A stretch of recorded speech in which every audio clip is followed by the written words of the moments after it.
بیان کیا جاتا ہے کہ ایک شخص کھجوروں کا بڑا شوقین تھا۔ دن بھر درختوں پر چڑھ کر کھجوروں کو توڑنے اور کھانے کی فکر میں رہتا تھا۔ ایک مرتبہ اسے کافی اونچا بڑا درخت دکھائی دیا۔ اس پر کافی بڑے بڑے کھجوروں کے گچھے بھی لگے ہوئے تھے۔ اس نے آؤ دیکھا نہ تاؤ گلہری کی طرح درخت کی چوٹی پر چڑھ گیا، جی بھر کی کھجوریں کھائیں اور پھر گھر کے لیے جمع کرنے لگا۔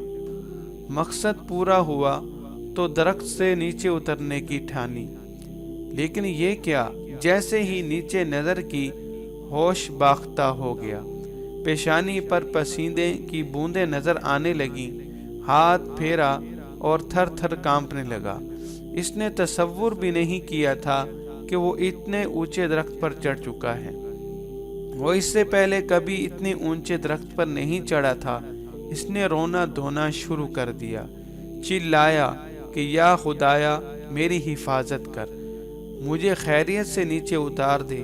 اگر میرا ہاتھ چھوٹ گیا اور میں نیچے گر پڑا تو آج میری زندگی کا آخری دن ثابت ہوگا۔ وہ روتا رہا اور اللہ سے دعائیں کرتا رہا۔ پھر اسے ایک انوکھا خیال آیا۔ اس نے ایک منت مانگی، یا اللہ اگر میں آج نیچے خیریت سے اتر گیا تو پورے 500 روپے کی نیاز پیش کروں گا، یہ میرا وعدہ رہا۔ اس وعدے نے اس میں کچھ ہمت پیدا کی۔ وہ دھیرے دھیرے نیچے اترنے کی کوشش کرنے لگا۔ آدھی دوری پار کی تو ہوش قابو میں آئے۔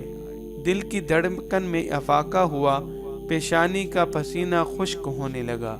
اب اس نے جو زمین پر نظر ڈالی تو زمین کافی نزدیک دکھائی دی۔ اس نے اپنے دل میں سوچا، میں ایسے ہی مرا جا رہا تھا، یہ کوئی اتنی زیادہ خطرے کی بات تو نہیں تھی کہ 100 روپے کی کھجوریں کھا کر 500 روپے کی نیاز کا وعدہ کر لیا جاتا۔ خیر پھر بھی نفع نقصان برابری والی بات پر عمل کر لیتے ہیں، 200 روپے ٹھیک رہیں گے۔ اب میں خیریت سے نیچے اتر گیا تو 200 روپے کی نیاز پیش کروں گا، یہ میرا وعدہ رہا اللہ سے۔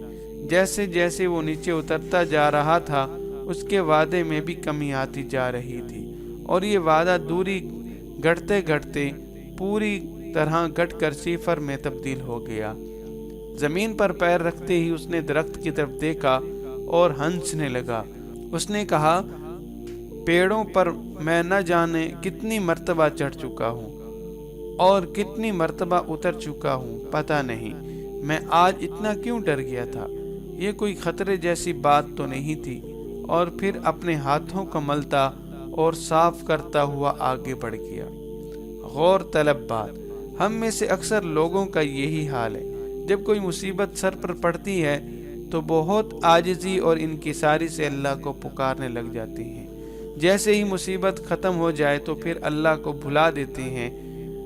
جس اللہ کو ہم مصیبت میں یاد کرتے ہیں، اگر خوشی میں بھی اسے یاد کر لیں تو کیا ہی اچھا ہوتا۔